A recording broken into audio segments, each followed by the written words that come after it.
Patrice Baudouin, coach en sobriété maison. La bouée, un autre mercredi, une autre capsule. J'ai mis une petite chemise pour vous remonter le moral en cet hiver. Et oui, petite chemise printanière.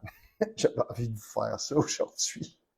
Bon, un peu de sérieux dans cette histoire. Donc, on va parler aujourd'hui de jeûne intermittent, mais pas en lien avec l'alimentation.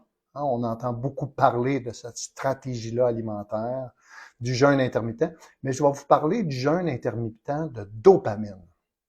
On vit dans une période où on est des dopamine junkies.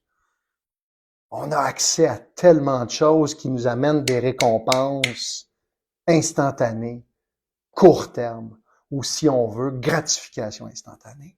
Et c'est là-dessus souvent que se construit la dépendance. Et je dirais tout le temps. Donc, l'alcool, drogue, médicaments, on oublie souvent celle-là, téléphone cellulaire qui a complètement changé notre époque. L'avènement des smartphones, des téléphones intelligents nous donne accès comme ça à n'importe quoi. Nous donne accès à travers les réseaux sociaux, à travers des applications rencontres, à 100 personnes rapidement comme ça. Ce qui n'était pas comme ça il y a 20, 30, 40 ans. Énorme changement où on vit dans une époque de suprastimulé. La porn, un autre bel exemple. Le jeu en ligne, maintenant les gageurs sportives, populaires à la NFL, à la NHL, on peut gager sur n'importe quoi. Ça change la game et ça vient jouer sur mon centre de récompense et sur les neurotransmetteurs, dont la dopamine. La dopamine, c'est ce neurotransmetteur-là qui nous amène, qui nous pousse à l'action pour aller chercher notre récompense. Puis là, on joue là-dedans. C'est comme si on avait le piton collé. Poup, poup, poup, poup, poup. Puis là, on vient déstabiliser tout notre rapport au plaisir. Ah oui, pas à peu près. Et malheureusement, ce genre de comportement-là va faire en sorte qu'on va développer de l'accoutumance, le cerveau va s'adapter, puis tranquillement, ça va m'en prendre plus souvent. C'est comme ça. C'est la nature même du développement d'une dépendance. OK.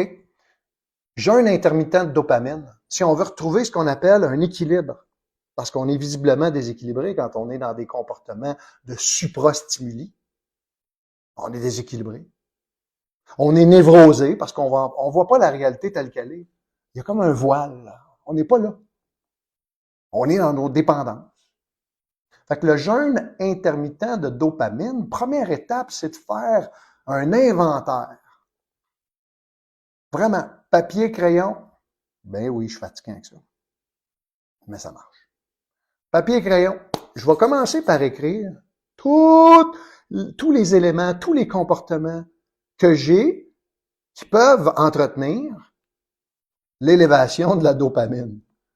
Réseaux sociaux, réseaux rencontres, séduction, demande d'amitié sur Facebook, Instagram, Reels, qu'on va flipper pendant 1 heure, 10 minutes, 50, puis on perd la notion du temps. Que ça soit, évidemment, alcool, substance, là, bien sûr, gageure, mes courriels, YouTube, l'écoute de podcasts, obsédé, je vais en apprendre plus, Il n'y a rien de mal à apprendre, mais il y a un équilibre. C'est ça que ça veut dire, coach en sobriété, en passant. Sobriété égale équilibre. Retrouver un équilibre dans ma vie. Retrouver une personne qui se maîtrise soi-même. Et non, quand on est dans dopamine à côté, dans des comportements dépendants dans lesquels on perd le contrôle, on est des êtres humains hors contrôle. Mais malheureusement, on est voilé, on voit pas clair. On n'est pas tous là. Alors, première chose, inventaire de tout ce qui peut me stimuler, m'hyper ou me suprastimuler.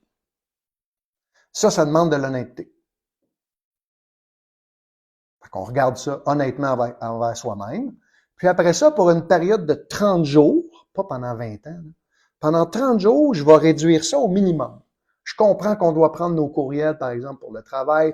On va minimiser ça. selon nos activités, selon nos différentes réalités. Fait que généralement, je vais recommander que Facebook, ciao, bye. Si, par exemple, j'utilise Messenger, un autre exemple, pour le travail, je le fais juste pour ça. Je communique plus à travers ça. Les textos réduits au minimum. Hein. Peut-être me mettre des temps où je vais répondre à mes courriels. YouTube, podcast. On élimine. Un mois, 30 jours. 4 semaines va permettre de rétablir un équilibre dans mon centre de récompense. Et tout le monde, pas juste les dépendants, tu sais, ça de même, mon chum Sed va rire de moi, là, mais pas juste les dépendants, pour n'importe qui, on a à revoir ces comportements-là.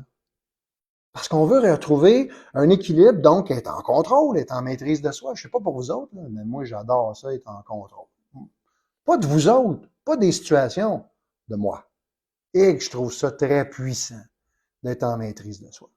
Pas une histoire courte. 30 jours, j'élimine, hein, j'enlève les éléments. Je les enlève tous. Qui peuvent me causer des stimuli. Puis vous allez voir, là, vous allez vous dire, premièrement, tabarouette, j'ai du temps. Ça bouffe du temps, tout ça, là. Tous ces comportements-là, aller consulter Facebook, Instagram, TikTok, aller vérifier son dernier podcasteur préféré, puis ainsi de suite. Wow! On s'en rend pas compte, on s'est adapté. Fait que ce 30 jours-là va vous permettre de prendre un pas de recul, puis d'évaluer ça, de retrouver la raison. Puis là, vous allez pouvoir faire des choix éclairés. Ça me convient-tu, ça? J'ai vu bien de mes clients qui m'ont dit, Pat, finalement, Instagram, Facebook, pas besoin de ça. Je garde Messenger pour mes amis, mais c'est tout. Ça, c'est à chacun d'entre nous de déterminer ça. Puis il y en a certains qui vont se mettre, vont dire, non, OK, ça, je vais l'utiliser juste à ce moment-là, pas tout le temps. Je répondrai pas à mes textos et mes courriels tout le temps. Fait qu'on va se structurer par rapport à ça. Le cellulaire, hein, le téléphone intelligent devrait être à mon service et pas le contraire. Si je suis un esclave, c'est très douteux. Alors, je vous donne un outil, le jeûne intermittent de dopamine. C'est un outil d'ailleurs que j'ai pris dans un livre qui s'appelle Dopamine Nation d'une docteure super géniale qui s'appelle Dr. Lemke. Seulement en anglais, malheureusement, mais c'est un excellent livre qui m'a beaucoup enseigné sur justement tous les neurotransmetteurs, comment la dépendance se crée dans notre cerveau d'amour. Puis évidemment, en comprenant ça, on peut défaire ça. Parce que le cerveau, on peut le reprogrammer. C'est pas merveilleux? C'est ça la bonne nouvelle. Alors, je vous souhaite un bon jeûne intermittent de dopamine. S'il y a des questions, n'hésitez pas. Patrice Baudouin, coach en sobriété Maison Labouée. Puis si cette capsule a du sens, la partager. Et au plaisir de vous retrouver la semaine prochaine.